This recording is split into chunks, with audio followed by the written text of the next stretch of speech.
The new warden strode into the cafeteria like she owned the place, which I guess she did now. Catherine Wolfe, they said her name was. Fitting for a woman who looked like she could tear your throat out with her teeth. I watched her from my usual spot in the corner, plastic spork hovering over my tray of mystery meat. 20 years in Blackstone maximum security, and I'd never seen the inmates this quiet. Even Tiny, the 7-foot wall of muscle and tattoos at the table next to me, seemed to shrink in on himself as Warden Wolfe's gaze swept the room. "Gentlemen," she said, voice carrying easily in the silence, "I know change can be unsettling, but I assure you the changes I'm implementing will be for the betterment of all." Yeah, right. I'd heard that song and dance before, but there was something different about this one. Something in her eyes that sent a chill down my spine. As she continued her little speech about rehabilitation and second chances, I noticed something odd. A faint scar, just visible above her collar. 3 parallel lines like claw marks. The changes came fast after that. New guards, built like linebackers and twice as mean. Improved security measures that left us feeling like rats in a maze. And the food, Christ, the food. "The hell is this?" Tiny growled, poking at the bloody hunk of meat on his tray. I shrugged, trying not to gag at the smell. New dietary program, I guess. High protein. "It's raw," Tiny said, looking a little green. Maybe they're trying to save on the electric bill. But as I watched the other inmates tucking in with gusto, some animal part of my brain started screaming that something was very, very wrong. That night, I lay awake in my cell listening. The usual sounds of the prison at night, snores, muffled sobs, the occasional shout were different somehow. Underneath it all was a low, constant growl, like dozens of dogs dreaming of the hunt. And then, cutting through it all, a howl, long and mournful and hungry. I told myself it was just the wind. But I didn't sleep a wink. Weeks passed, and things got weirder. Inmates started disappearing. Not escaping, I'd been planning my own exit strategy for years, knew every weakness in this place. No, these guys were just gone. The official story was transfers. But the fear in the eyes of those left behind told a different tale. I cornered Screws, my usual source for prison gossip, in the yard. "What's really going on, man?" He glanced around nervously before leaning in close. "It's the warden shark.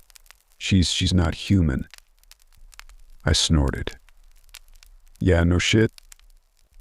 "Nah, man, you don't get it," Screws insisted, eyes wide. "I seen her. On the full moon. She changed." "Into what? A butterfly?" I rolled my eyes. "Come on, Screws. You been snorting drain cleaner again?" But he grabbed my arm, grip surprisingly strong. "A wolf, man. A goddamn monster. And she's picking us off, one by one." I shook him off, walking away. But I couldn't shake the chill that had settled in my gut. That night, I dreamed of running through endless corridors, the snap of jaws always just behind me. It all came to a head on the night of the full moon. I was lying in my bunk, pretending to sleep, when the screaming started. Not the usual screams of nightmares or fights. This was pure terror, cut off with a wet, gurgling sound. Then the alarm started blaring. Lockdown. This is not a drill. The public address system crackled to life, panic clear in the guard's voice. "All inmates remain in your cells. I repeat, remain in your cell." The message cut off in a burst of static, and something that might have been a scream. For a long moment, silence. Then chaos erupted. Cell doors slid open with a pneumatic hiss. Confused and terrified inmates spilled out into the corridors. Guards ran past, shotguns at the ready, looks of barely contained panic on their faces. I hesitated for a moment, then stepped out of my cell. If this was my chance at freedom, I had to take it. The cell block was a madhouse. Inmates running in every direction, shouting and fighting. The acrid smell of gunpowder mixed with something coppery and wet. I pushed my way through the crowd, heading for the exit I'd scoped out years ago. A maintenance tunnel, hidden behind a loose panel in the laundry room. If I could just reach it. A bone-chilling howl stopped me in my tracks. It echoed through the corridors, sending inmates and guards alike scrambling for cover. I ducked into an alcove, heart pounding. What the hell was that? Heavy footfalls approached, a wet snuffling sound growing louder. I held my breath, pressing myself against the wall. It passed by my hiding spot, a massive, shaggy form, moving with terrifying speed. I caught a glimpse of glowing eyes, a muzzle filled with dagger-like teeth, and clutched in its jaws the limp form of an inmate. Holy shit. Screws was right. I waited until the sound of its passage faded, then made a break for it. I sprinted down corridors slick with blood, hurtling over fallen bodies. The laundry room was just ahead. I burst through the door and skidded to a halt. Warden Wolf stood there, clothes torn and splattered with gore. She smiled, revealing teeth that were just a little too sharp. "Going somewhere, Mr. Reeves?" I backed away slowly, eyes darting around for a weapon, an escape route, anything. You're really a werewolf?" She chuckled, the sound sending shivers down my spine. What gave it away? The appetite for raw meat, the heightened security, or perhaps, she gestured at the carnage around us. This. Why? I managed to croak out. Why us? She stalked towards me, movements fluid and predatory. Why does a wolf hunt deer? Your prey, Mr. Reeves, nothing more. I lunged for a nearby mop, brandishing it like a spear. Wolf just laughed. "Oh, please. You've been caged too long. Lost your edge. Your instincts." She inhaled deeply, nostrils flaring. "I can smell the fear on you." "Yeah?" I snarled, desperation giving me courage. "Well, I've got news for you, bitch. Sharks don't fear wolves." I charged, mop handle aimed at her heart. For a moment, surprise flickered in her eyes. Then she moved, faster than anything human had a right to. Pain exploded in my side as she slammed me into the wall. The mop clattered to the floor. Her hand closed around my throat, claws pricking my skin. "Brave," she growled, her face inches from mine. I could see the wolf beneath her skin, straining to get out. "Stupid but brave. I might keep you around. It's been so long since I had a real challenge." Her grip tightened, black spots dancing at the edges of my vision. This was it. 20 years of planning, dreaming of freedom, and I was going to die in a goddamn laundry room. Suddenly, gunshots rang out. Wolf's head snapped around, a snarl rising in her throat. I caught a glimpse of guards in the doorway, weapons raised. Wolf's grip on my throat loosened as she turned to face this new threat. I didn't hesitate. I drove my knee up into her stomach with every ounce of strength I had left.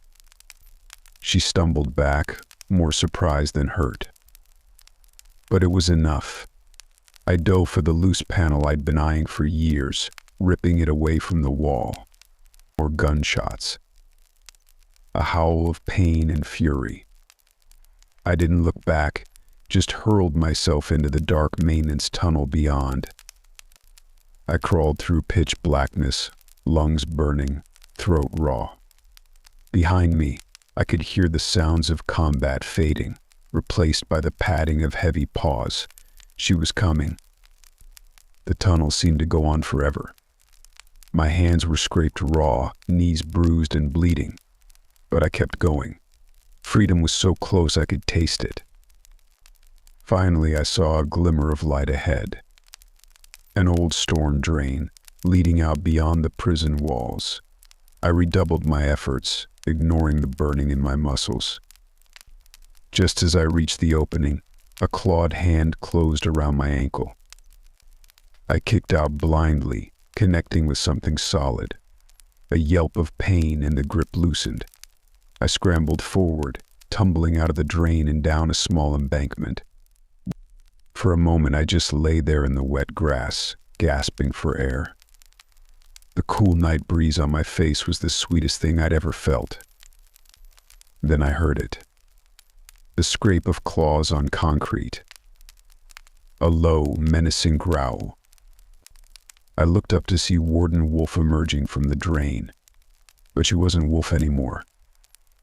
The transformation was complete now, a massive beast, half wolf and half human, its yellow eyes fixed on me with predatory intensity.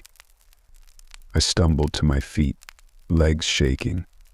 We were just outside the prison walls. Dense forest stretched out behind me. If I could just make it to the trees. The werewolf tensed, preparing to pounce. I turned and ran. I crashed through underbrush, branches whipping at my face. Behind me, I could hear the monster giving chase, effortlessly closing the distance between us. My foot caught on a root and I went down hard, tasting blood and dirt. This was it. I rolled over, determined to at least face my death head-on. The werewolf loomed over me, muzzle split in a terrifying grin. It raised a massive paw, claws glinting in the moonlight. A gunshot rang out, then another, and another. The beast's eyes went wide with shock and pain. It stumbled back, dark blood matting its fur. More shots, and it collapsed to the forest floor with a final pitiful whine. I looked up to see a group of guards approaching cautiously, rifles trained on the fallen creature. Leading them was a face I recognized, Officer Martinez, one of the few decent guards in Blackstone. Jesus Christ, Martinez muttered, staring at the werewolf's body. It's true. It's all true. I started to laugh. I couldn't help it. The absurdity of the situation, the adrenaline crash, the sheer relief of being alive. It all bubbled up in a hysterical guffaw that I couldn't control. Martinez looked at me like I'd lost my mind. Hell, maybe I had. Reeves, he said slowly, you want to tell me what the hell is going on here? I wiped tears from my eyes, trying to catch my breath. Long story, boss. But I don't suppose we could have this conversation somewhere with walls, and maybe a stiff drink? He shook his head, but I saw the ghost of a smile on his face. Sorry, Shark.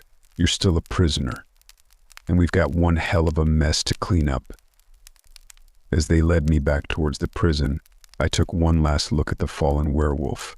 Already, its form was shifting, melting back into something more human. In death, Warden Wolf looked almost peaceful. I shuddered, turning away. I'd escaped one cage tonight, only to return to another. But as I walked back through the prison gates, I felt something I hadn't felt in years: hope. After all, if werewolves could be real, who's to say I couldn't find a way out of this place for good? I smiled to myself. Shark was back in the game. The official report called it a riot, a tragic breakdown in security protocols exacerbated by the new warden's experimental policies. There was no mention of werewolves, of course. Some truths are too strange for the light of day. Blackstone got a new warden, one who believed in high walls and higher security. The midnight howls faded into memory, dismissed as nightmares or tall tales. But sometimes, on nights when the moon hangs full and heavy in the sky, I catch the guards eyeing the shadows nervously, and in the cafeteria, Not a single inmate complains about overcooked meat. As for me, I'm biding my time. I've seen behind the curtain now, glimpsed a world where monsters are real. It's only a matter of time before another opportunity presents itself. And when it does, this shark will be ready to swim free.